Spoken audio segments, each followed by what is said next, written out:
All set, Mike? It's still going live. Well, it says webinar is now streaming live on YouTube. Okay, so I guess I will call this meeting of the Land Use and Building Management Committee to order. It is 7:02 on Wednesday, October 5th, 2022. I am Tom Livingston, Chair of the committee. With us tonight, we have Mr. Hubelman, Mr. Burnett, Ms. Smith, Mr. Meek, and Ms. Alterman. So we have a quorum. First item on the agenda, or next item, is public participation. Is there anyone signed up to speak? Mike, can you see anybody? The only person in the attendees area is Dave Hopp from the Norwalk Public Schools. Does he have a presentation tonight? Here's the item. Yeah, here's an Okay, item. I'll promote him to a panelist. Okay, but nobody else? No. Okay.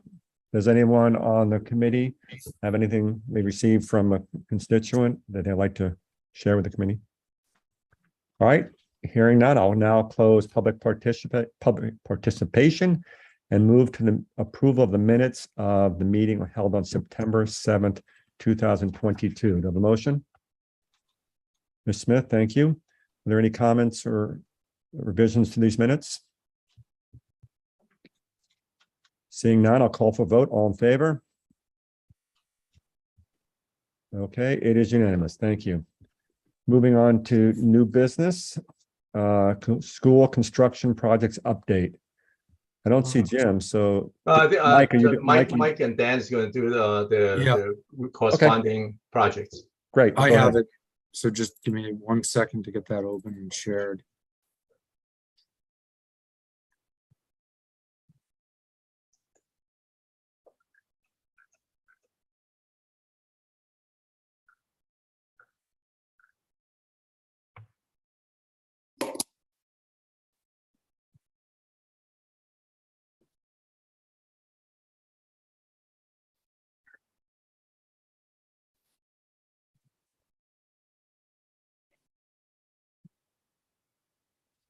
Can everyone see it?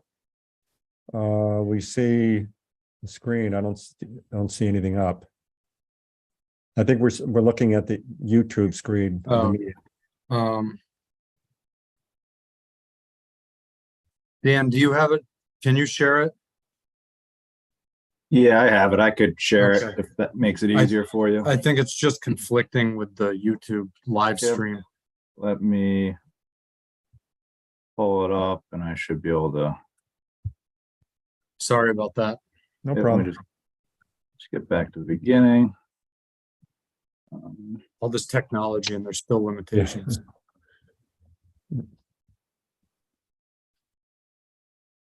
There we go. Can you see it all right? Yeah, go ahead, Dan. Or Mike, whoever. So I got control. Yeah, go to the next one, Dan. All right, so for the Jefferson School, there hasn't been a real lot of changes since the last meeting.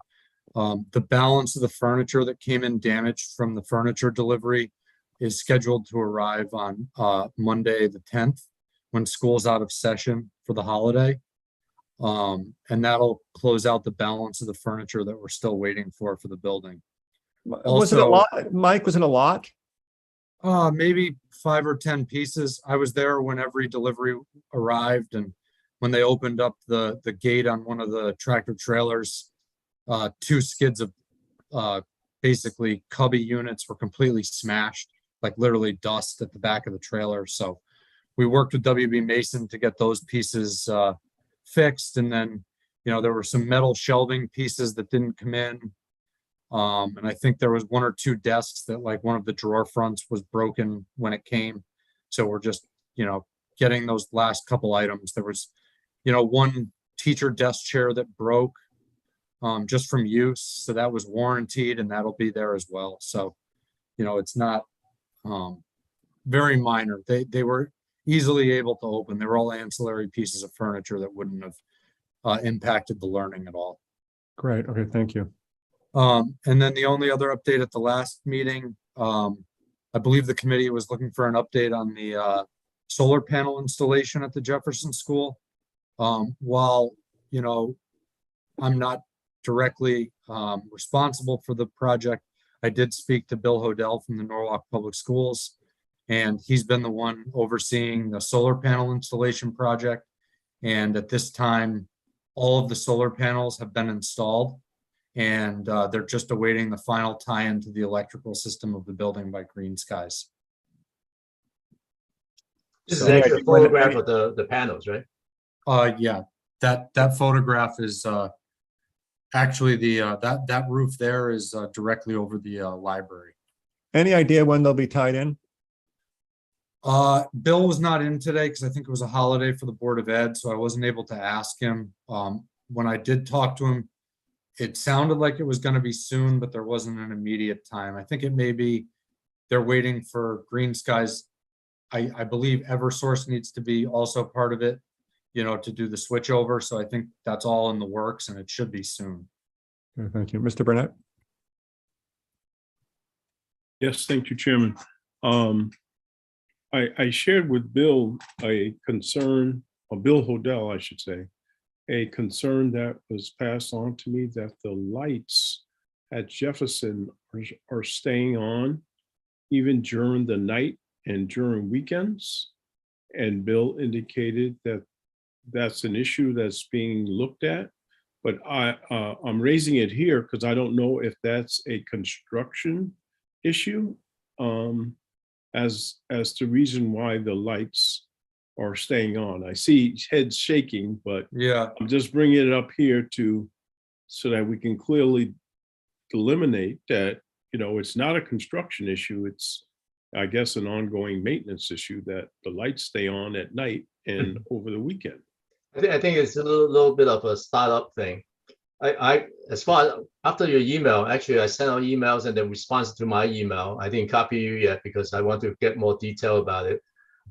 Basically, from all the information I gathered, the lighting system has a very look, I'm not sure it's extensive is the right word, but it has a lot of controls components. It's energy efficient, so there's a lot of controls over it. It's installed. The only piece that's not installed, remote monitoring. I think that was done last week. Or I'm sorry, maybe Monday or Tuesday, last couple of days. I think it was last week anyway. So regardless, so the system is installed, and I believe it's shutting off lights is kind of interesting because I don't think the you know, depends how it's programmed. So let's say during the day that there's the sensors and everything else, you know, teacher in it. But end of the day, if the teacher doesn't shut off, I'm not sure there's a delay on it that after a certain time that it will shut off by itself. But I think this from Bill's comment was that I think it's the hallway is not shutting off yet. And I don't think it's a program issue. I think you're just getting used to it. I think the janitorial staff should have some responsibility to shut lights up when the way they go out, on the way they leave the building. And could also too is that there may be a system wide, maybe there may be a timing thing on it that you know, shut everything off except the emergency light, the background lighting, after 11 o'clock at night or something. So I think it's a little bit of a better growing pain in terms of learning how the system works. So I don't think it's a deficiency in the installation. I think it's more of a getting a bit up to date and training. So I guess when the public sees it and comment to us, I think that's a good thing because we're aware of it, and I think between us and Bill, we'll figure it out. But I don't think it's an installation issue. I think it's more of a user training and understanding how the system works or doesn't work, and growing pain kind of thing. So, Okay, thank you. Mr. Meek? Yeah, thanks, Tom. It's just anecdotal, but a constituent reached out to me and said that the back lot where the new field's supposed to be, it looked like a mess. I reached out to Ken Hughes. He said you guys haven't turned that portion over to him yet. The contractor still had to do work. What's up with that? The back, the lot that you can see in the photo here. The bus Yeah, I loop? guess behind that, like up the hill. You know, this is just anecdotal. I'm less concerned about the mess, which I'm sure can be picked up, than when does Parks and Recs actually take that over? I can follow up with them. There wasn't a lot of work that was done up on that upper portion above the retaining wall there. You know, we installed a couple trees, so I'll speak to Ken just to make sure that everyone's on the same page regarding that area. Thank you very much. I think one of the complicated thing on a project like this is this. I'm not trying to make excuses. I think what happened is that the certain area that the outside is construction fence stay as a not part of construction project.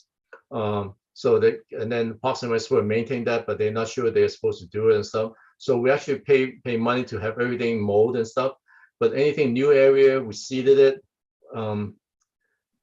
Because in today's requirement, fertilizing and weeding and stuff, it's not, we don't do it anymore. And this summer is so hot. So I think we should, I think we need to follow up. We as in construction side, we will follow up with them. Maybe try them with the fall and growing season a little bit. Let's get, we will try to get the lawn to be more established so that it looks better. But it's try to establish some growth. It's very hard in the summertime, especially this year. Okay. Can you go to the next one, Dan? I think it's Cranberry. So at the Cranberry project, the first half of the first floor building slab has been placed. The second half of the building slab is scheduled to be completed tomorrow, actually. And the structural steel work on the first portion of building slab that they poured is actually underway.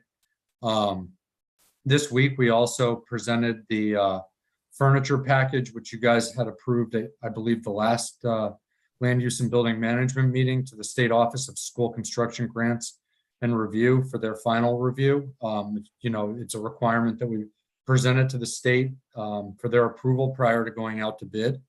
That was approved by the state at that meeting that we had on the 3rd, and we are anticipating, from what they told us, that we'll have an approval letter tomorrow, which would be October 7th. And at that point, we'll place the project out for competitive bidding. We've been in touch with the purchasing department and are making final preparations to get that package ready for advertising. And at this time, we're probably anticipating to have the bids back and ready for your approval at the your December meeting. And then Okay. the next page is just some photos. Mike, were you going to do something, do the time lapse thing? Well, yeah. The next slide is some photos. That's just, you know, the concrete being pumped in on that side of the building, and then the steel is there. One interesting thing with this project that the school community has been a partner with us on is a time-lapse video camera has been installed on the old Cranberry School. So it has a vantage point for the students to see the construction of the project, basically, you know, fast forwarded in real time. So Dan, if you can click that link, I just wanted to show the committee the time-lapse video. So the clip that we have isn't from the very beginning of the project because the camera wasn't installed at that point, but you still get a really good idea as to the progress of the building. So, you know, when the project finally finishes, it'll be an incredible thing to see, because you'll be able to literally see the building come out of the ground and take shape. You may have to hit Control, Dan.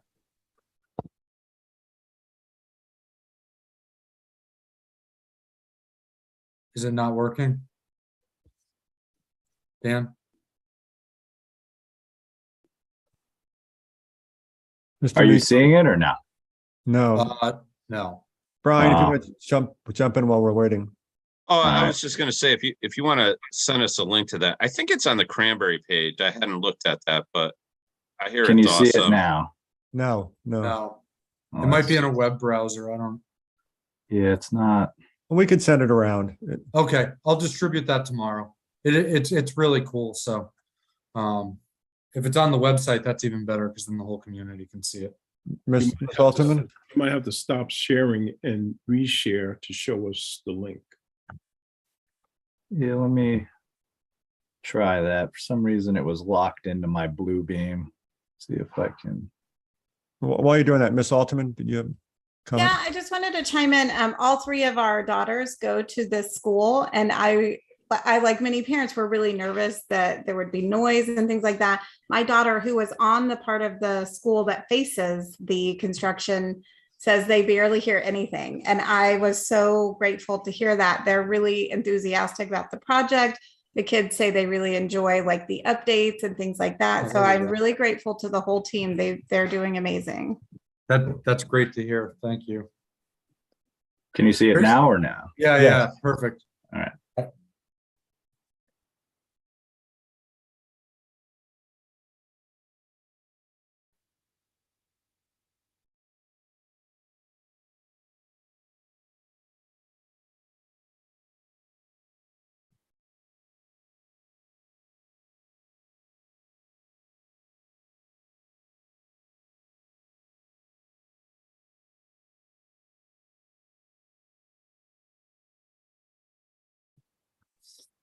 That's it so far. That's great. Is that taking it once a day? It's a photo, and I think I don't know what the time frame is. They had it at one point where it was taking so many photos that the file was basically unshareable, Yeah. and they cut it down. So I think it's like once in the morning and once in the afternoon. And that camera should stay active for the rest of the project. So as the building really comes out of the ground, you'll really be able to see it, take shape, which should be really cool for the community. Yeah, it looks like it's time stamped. I think that's every 15 minutes. Oh, is it? You Wow. can see the time Yeah. at the bottom as Yeah, it That's a lot of goes. photos. Brian, you had a comment? I was just gonna say it's I have two kids that are on that side of the building. The teachers claim it's a little noisy, but the kids are having a lot of fun with it. It's a good experience for everyone. And I sent the group a picture earlier today. They're a little bit more, a couple days, the steel's going up quick. It's amazing. So it's all good. And we are scheduled to have the kids sign there's a topping ceremony, which for all construction buildings, steel construction, the last beam that goes up is so we have the students sign the beam. Typically, that's what we do, and then you got to erect it. I think this week, next week, I think they're having the beam signed by the students. Yeah, it'll be delivered this week. Wow. Yeah, Cool. we did that. We did it at Ponus. I remember that. Yeah, not to sound greedy, but hopefully in a month or two, we're asking you how you're crashing the schedule by a couple of months. I don't think that's gonna happen. Okay. I mean, it looked amazing. Thank you. All right. Let's keep moving. We'll move along. We'll jump into Norwalk High School. As you know from the Dan, you may have to share and unshare again because it's locked All right. on the video. yeah. Why it's doing that.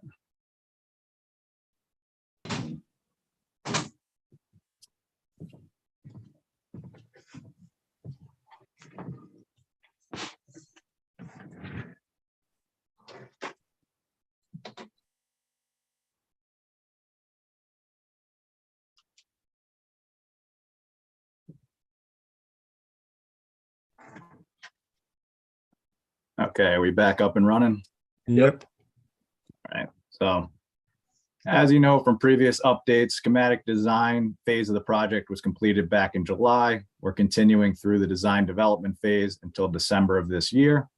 And we're continuing to have a number of meetings with different members of administration as well as facilities for their feedback as we update the plans and make tweaks to the final design. And I know there was some conversation last month regarding the entrance to the school, and to the right is one of the final renderings of that revised entrance to make it a little more interesting and break up the front of that school. Also, last month in September, there's new administrators at the high school and PTech. So we went to the high school with the design team and the construction manager, sat down with the principals, assistant principals, as well as Sandra, the assistant superintendent, to review the entire project, basically a top to bottom project overview, so they understand where we're at and what decisions we've made up until this point, as well as give them the latest and greatest plans where we stand and begin the conversation in coordination with them. Also, the project team's preparing to submit our special permit application to planning and zoning.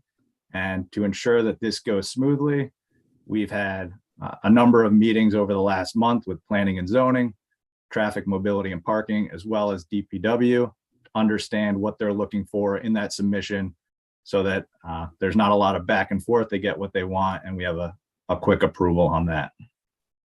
And just back to traffic and mobility, we actually have our traffic consultant involved in this project kind of early on.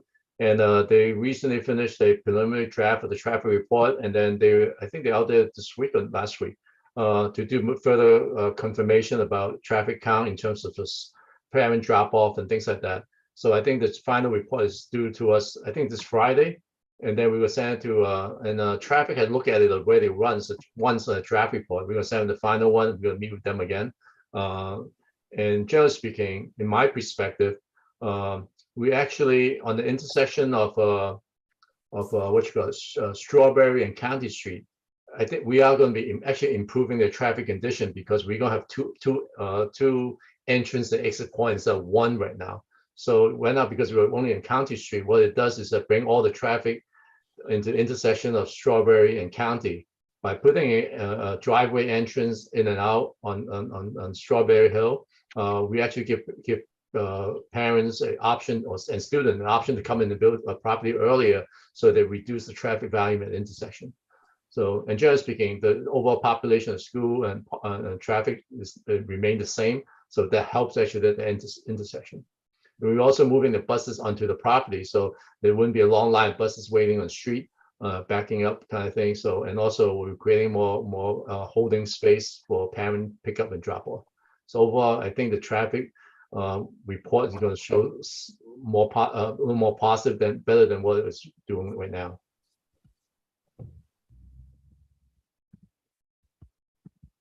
Okay. On to South Norwalk Elementary School. Excuse me, before you move to South Norwalk, may I ask my question? Oh, I had my hand raised. Go ahead, I didn't sorry. see you, Nicole. Let me just That's have. okay. That's Let me okay. just excuse me. Let me just have the record indicate that Ms. Ayers joined the meeting. I was tardy. I do apologize. In the Norwalk High School, you have just expressed that you have targeted a particular group of stakeholders and have brought them up to date on the current plans. My question is, when are you going to communicate this to the larger Norwalk High School community? So we had discussions, and I want to be very clear what I'm asking about, because I've asked this question and people have given information not targeted to what I'm asking about. So we had the plans, we had the discussion, we met with the neighbors, we did all this due diligence about if it was going to be plan A or plan B. Now we are now in the stage of an architectural stage of the nuances of what this building is actually going to look like and how it's actually going to function. So the question is, how is this information going to then be communicated to the community of Norwalk High School past just the administrators of the school? Let me try to attempt to answer the question. We met with the two principals, I think it's about a week and a half, 2 weeks ago, and we had one follow-up meeting with them again. And the plan is that we are going to do a presentation to the teacher population. And it's up to the principal to advise us when they want to hold that presentation. In terms of the school community, are you also referring to the student or Narrowmake? I think that there is a request from the Narrowmake PTO and principal to get information about this project. So one of the things we're looking at is to reestablish. We established the school building advisory committee. That committee kind of I don't want to use the disappear. It just kind of hasn't been really operating at all. So we're going to reformat it and and potentially invite one member of the Narrowing school community to join us so that they have access to information regarding the progress of the design and detail of the project. That's And not what I was asking. And I mean, I'm sure Merrimack, just because of their proximity to the school, would like to know how this is unfolding. I'm not talking about current students. I'm talking about parents and community members whose children will actually be living and breathing in this building. It is my position that we need to have a community conversation so people can see what this building is going to look like and how it is going to function beyond just the administrators and staff. I keep saying this and I feel like I'm not being heard. Parents and children that are going to actually be using this building are probably now in 5th grade, 6th or 5th grade. If we follow our calendar, those parents need to have the ability to see what this building is going to look like because they have to send their child there. So I want to know when or if we are at any point going to have a community, I don't know what you want to call it, meeting, conversation, come look at the building. When are we going to give the community this information? let me develop that plan together with Sandra from Board of Education, and I'll get back to you within a week and a half. Thank you. You're welcome. Anything else for Norwalk High School before we move on? Let's move on. South Norwalk Elementary. As previous updates, the grant application was submitted to the state. We haven't heard any feedback from the state at this point. We did close on the property and take control of that, and Hatch and Bailey remains on the site for the time being. Last month, we recommended Tecton Architects, who has been awarded. We did have a kickoff meeting with them to begin the programming and schematic design. Well, actually conceptual design. My apologies, schematic design phase of the project. And currently this month we issued RFPs for construction management, and we're prepared to make a recommendation for the qualified construction manager for this project. Our kickoff meeting really it's a meeting that we set down the architect to talk about. Okay, so we're going to start this project, and I think today I sent an email to Sandra from Board of Education's assistant superintendent, so that she would, because it's not an existing school. So in terms of school requirements, in terms of programming, education strategy kind of stuff. So I had requested her to provide names of Board of Ed administrative staff people to identify those that the architect would be communicated with in terms of programming the building. And concurrently, similar to Norwalk High School, there's no building advisory committee established, and we have so we need to set that up. And also there's the strong community component that we need to establish as part of that, whether it's going to be part of the committee or separately. I believe, Tom, I think there's communication between you and the Board of Education about setting up a neighborhood site tour. Yeah, I send a note back to Sandra about days I'm available, and I figure once we find out when they're available, we'll send a note to the committee to see who anyone wants to join us. It's basically a walk around the neighborhood. Mr. Meek? Yeah, my question is, but most of that land there is sublet to a nursery, right? Has I don't know if it's your purview, but has Hatch and Bailey relocated them, or where are they going? Because that's They don't probably a bigger business than Hatch and Bailey by itself. Yeah, what happened? Hatch and Bailey leased out probably half of the site to because I guess through the years they don't use as much of the property anymore for the last few years. So the nursery, in terms of utilization of the site, has grown. as part of purchase of the property and Hatch and Bailey's relationship with the tenant, which is the landscaper, Corvell Landscaping, there's some compensation made to them. At the same time, I am working with, I'm not taking the lead, but I'm involved with the law department and economic development to help them to see if we can find another site for them. It's going to be very challenging because, but we have active meetings. I think we met probably 2 or 3 times already, and I think there was meetings scheduled this week, but they canceled this. So I think it's next week or the week after. There's going to be another meeting to look at where potentially they could move to. I think there's a lot of strong interest in the community to keep this company and what they do, provide landscape material to all the landscapers in town, kind of thing. It's also they do a part of it is also retail business too. So that's why it's tricky because under zoning regulation, a nursery is permitted if they grow the material on site. They do some growing, but at the same time they also have a retail component. So it's finding a piece of property within the city of Norwalk. It's going to be very difficult, but we are actively working with it between the law department, economic development, myself. I think those are the 3 groups that's working on it. But we do not have a full responsibility, but we are helping them out. Thanks, Alan. Okay. Any other questions on? I'm sorry. So one last thing. I do this all the time, right? They are under the current arrangement. They could stay there for the entirety of next year. So there's time, but again, it's not a simple thing. I went on the property probably about a week and a half ago, and I toured all the operation, understanding what they do. It is pretty extensive. It's not like it's very active kind of a selling and growing business. Okay. All right. Any other questions on South Norwalk or any other part of the school construction project update?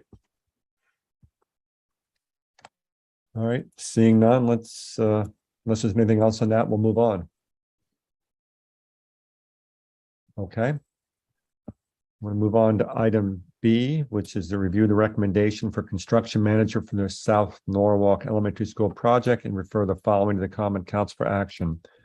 Authorize the mayor, Harry W. Rilling, to execute an agreement with Newfield Construction Group LLC to provide construction management services for the South Norwalk Elementary School project. Terms of the agreement shall include the following: A, pre-construction phase services for total not to exceed $98,000.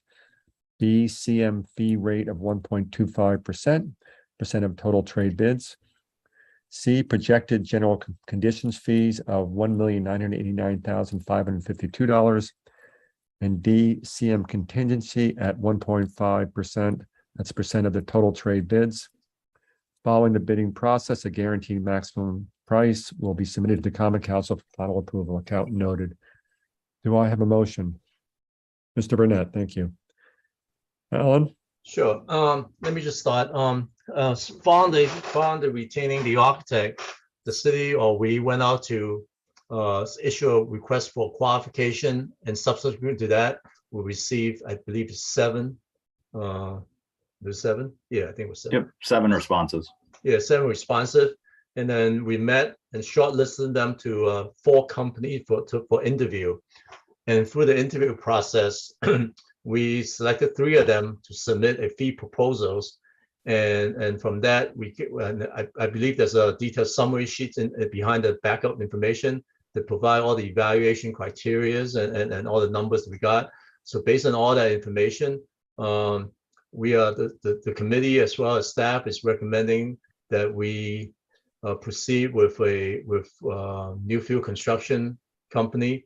There's a different component to the fee proposal. One is the pre-construction services, which is $98,000. This is their responsibility under pre-construction is working with the design team to do cost estimating, to do value engineering, constructed builder review, and also prepare the construction bid package, bidding process, and so on.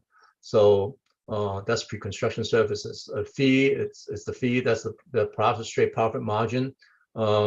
general condition fee, it's what covers the contractor staffing costs. I believe there are 4 people involved in this during the construction phases, and also trailer costs and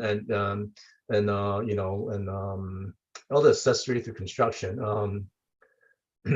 What else is there? I mean, there's a whole bunch of things I saw listed in the general conditions listing. That number will fluctuate as we go through the project, because as we get closer, it's all based on how many months of the construction is going to take. So that's why we put down the word projected, because potentially that number may vary, and the final number will be determined after we get the bids in, as well as when we generate the guaranteed maximum price. CM contingency is 1.5%. Whatever doesn't get used, we will revert back to the city. So it's not money that it's out there and spent. It's allowance. And so when there's changes that should have been caught earlier, or the deficiency in the package and things like that, we'll charge you to that CM contingency. So and then following that, so in terms of 1, 2, 3, 4. Okay, so after the project, after the design is finished, we go out to bid. The bids comes in. The construction manager will prepare we'll go through a scope review of all the apparent low bidders, evaluate the bid and the scope of the work, make sure they are consistent with what the bid packages, and then they will spend time put a guaranteed maximum price. Guaranteed maximum price is basically a contract amount. The word sometimes a little deceiving. Guaranteed maximum is guaranteed maximum based on the drawing and stuff like that. So I mean, they still require change orders, everything else that's beyond what the scope is. But as generally speaking, the trade calls it guaranteed maximum, but generally speaking, it's a contract amount. So the common council will see this again after the bids come up, after the bids comes in, and then they will develop guaranteed maximum price, and we submit to the common council for approval at that point. So this is anticipated that was sometime in I think January or February next 2024. Is that correct, Dan? Yeah, that sounds right. I don't have the. We intend to start construction in spring of 2024. So the first March part goes back in yeah. January and February or so. Any questions? Okay, seeing none, I'll call for a vote. All in favor? Opposed? Ms. Ayers, Ms. Ayers, you're in favor or opposed? I'm in favor. Okay, so we have Mr. Meek is opposed, the rest are in favor. So that's 5 in favor, 1 against. Or is that everybody? It's 1, 2, 3, 4. Yeah, it's 6 in favor, 1 opposed. All right, thank you. It's moving on. Item C, review Board of Education request for the purchase of IT security platform and refer recommendation to the Common Council for approval.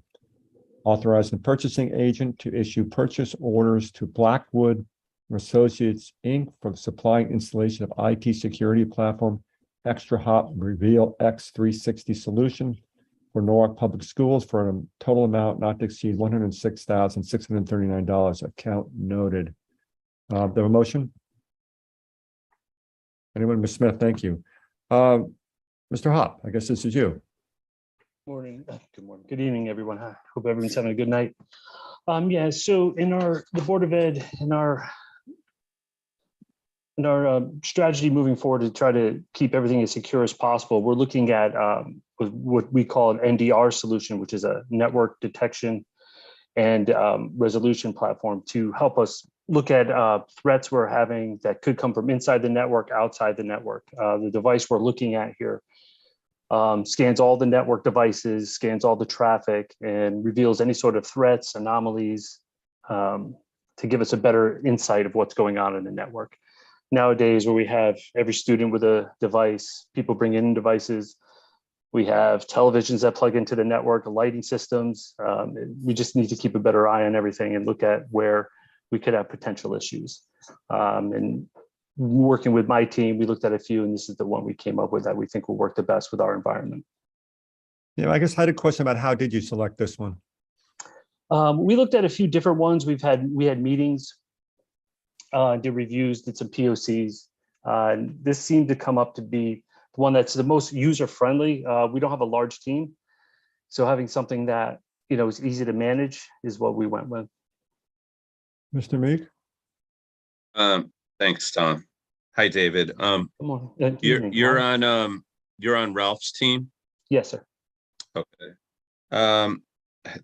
I guess this question's not for you as much as, and I'm a little new here on this committee. I don't understand why software goes through building and land use. Like, why wouldn't this be a finance decision? I can answer that. The reason why we cover land use is because two things that IT purchases, including books, education books, and IT. I think those are basically two, and then construction stuff. It's funded through a capital budget process. It's not done through an operating budget. So when you go through capital process, we are Board of Eds. It's required to come to capital expenditures are required to come through the city side, which require them to go through our purchasing department to comply with all the purchasing requirements of the city. And we make it very clear, and I mean, the committee hear this from me from time to time, that, you know, when books are come to for review and purchase, the city does not have the ability and power to evaluate what education requirement, what books to buy, but we have a responsibility to make sure that the money is spent for the funded purposes, what in this case IT equipment. And the other thing is too is that it went through a competitive process, recognizing not everything is competitive because books are, you know, by one publisher, so you can't really buy that book from a different place, kind of thing. As for IT could be very specific in terms of a software package, so it's only limited places you can buy it from. I mean, by the whoever makes produces the software package. So we recognize that. At the same time, is the city would require them to go through the purchasing department to go through the lack of better smell test to make sure that, you know, it's not they just buy it from someplace, whatever interest they have, kind of thing. And that didn't sound right? Sorry, Dave. No, I get it. That makes perfect sense, Alan. I thank you for that explanation. I guess I mean, my last question too would be more over, I guess, to our committee or who, like, why aren't we looking at this as a shared service? Does the city not have any need for this type of security protection on its side? Why is the board going off on their own? Why wouldn't this be something that would be done for all city buildings, considering I mean, I think we still have public access nodes of Wi-Fi in City Hall with, you know, unknown devices, unlike children showing up to school 180 days a year with the same phone. Why aren't we looking to build some synergy here, and instead of letting BOE go do their own IT thing? I have some input, but I don't know what the current situation is. Probably around 10 years ago, the city created an IT committee that both the Board of Ed and the city IT department consult with. So that committee is made out of like, you know, people, Norwalk residents and people, some of the folks that are knowledgeable about IT stuff, as well as the IT department, so that there is a collaborative effort in terms of looking at, you know, if you buy this type of software, is it to city size or board size to purchase it?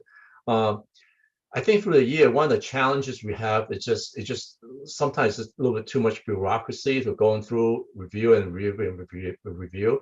I don't participate in that, but I think Dave can provide you some insight into it. I don't know what we do now because I don't hear about this IT committee anymore. So it's a kind of very interesting question. I mean, is the city and Board of Ed acting independently, or are you still consult with each other on some of this stuff?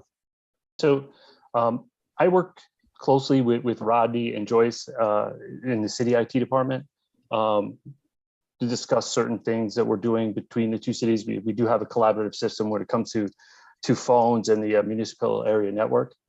But that being said, the networks are separated virtually, and, you know, we have our budgets and they have theirs, and that's how we for us, we feel this is the way to move. I don't know what they're doing in this space. I can't speak to what the city IT is doing. Mr. Burnett? Thank you. Following that same line of questioning and thought, we just completed an efficiency study, and I would think that this would be the perfect opportunity to look at, both networks need security. There might be some economies of scale, some actual cost savings if we looked at an overall city and Board of Ed solution as it relates to security, as opposed to separating them between one network and another. So I would be hesitant to move forward and approve this or support it, I should say, until we're comfortable that dialogue has taken place and we looked at the possibility of any cost savings in collaborating in looking for efficiencies. Yeah, I think that's a good point. We don't have anybody from the city side here to speak. I think that would be really helpful input to have. Yeah, if I could just add one thing, there has to be a clear demarcation line between the two networks because of our E-rate funding that we receive. The Universal Services Fund. We have to do certain things on our side of the network that the city side doesn't have to do, like filtering, we have to make sure we meet certain guidelines for web filtering and things like that. So there is a separation there, and that's always been there. That's why the two networks are virtually separate. What is your timing on this? Do you need it approved right away? No, we're working towards it. I think, it's a capital project for this year. So, when the budget started, we started getting ready to put it forward. Would you have a concern if we table this till next month so we can get input from the city? No, I don't think so. It still puts us within a good timeline to get moving forward. Okay, I'm going to move that we table this. Mr. Holdman, did you have a comment? No, I was going to make that motion, Tom. All right, so I move that we table this item until the next meeting of the Land Use Committee. And at that meeting, we have somebody from the city side prepared to speak to it. So I make that motion. All in favor? Okay, unanimous. So, okay, thank you. Thank you, everyone. I appreciate that. All right, moving on. Item D, review request to amend childcare services management agreements and refer the following to Common Council for approval. 1, authorize the mayor, Harry W. Rilling, to execute a third amendment to the management agreement between the City of Norwalk and Odyssey Learning, Inc. to provide early childhood programs and Nathaniel Ely Center to extend the term of the agreement from June 27, 2022 to June 30, 2024. And 2, authorize the mayor, Harry W. Rilling, to execute a third amendment to the management agreement between the City of Norwalk and Growing Seeds 2 Child Development Center LLC to provide early childhood programs and Benjamin Franklin Center to extend the term of the agreement from June 27, 2022 to June 30, 2024. Do I have a motion? Ms. Smith, thank you. Alan, I know Mary's not around, so you're going to fill in. Yeah, Mary and able to attend because of the holiday. I know some of the information, but I don't know all of it. It's the childhood program side that I don't know too much about. The things I know about is that this is an early childhood program. We get state money to support the program for all the children that attend those programs. It's a private setup. It's a company that both of them are companies that just bear with me for a second here. I'm trying to bring something. Well, they've been providing services to the city for years. About, I would say 5 years, 6 years. Yeah. So, and every 2 years, the management agreement get renewed. And the state require the city and them to have an agreement so that when the funding comes to the city, they go directly to them. So that we need to have this approved in order not to disrupt the children's program. Again, typically the state approved to set up the new funding every year by July 1st, but every year they seem to fall behind. So they recently did it, I think it's about a month ago. I heard from Mary that a month ago they finally sent us the paperwork that the money is coming to us. So this needs to be done concurrently so that the funding can come into the city and support these programs. Any discussion, questions? All right, seeing none, I'll call for a vote. All in favor? Okay, it is unanimous. Okay, thank you. Alan, that's the last item on the agenda. Is there anything else you wanted to raise? No, I'm good. Thank you. Any member of the committee have anything? Oh, I'm sorry. I did it again to you again. I think me and you talked about the other day, there was some communication between you and Tom and I. On the Maritime Aquarium project, I think Tom wanted me to just let everybody know that I know we struggled a few years on the project, implementing the SEAL tank exhibit and the 4D theater and the Marquette exhibit. There was some financial construction issue that came along with it. Originally, the Maritime Aquarium was involved in it. At some point, the city took over, and through some very challenging project financially, and also as far as construction, because we had dry piles in the existing, and it's get very challenging. But we finished that project, and we came. I think the budget was increased by the state to $40 million, and total, I think we spent about 40 millions and about $100,000, 90 somewhat $1,000. So we're like 90,000 over, and Maritime Aquarium has the financial responsibility to cover any overage. So they have given us the money to make up the difference. So just it's a good story. I mean, we struggle through something that's very challenging, and it's completed, and we're happy. I just finished the financial closing on it. So I sent all the paperwork to the state, and I don't believe they're gonna have any question or concerns. But anyway, so it's a project that's behind us.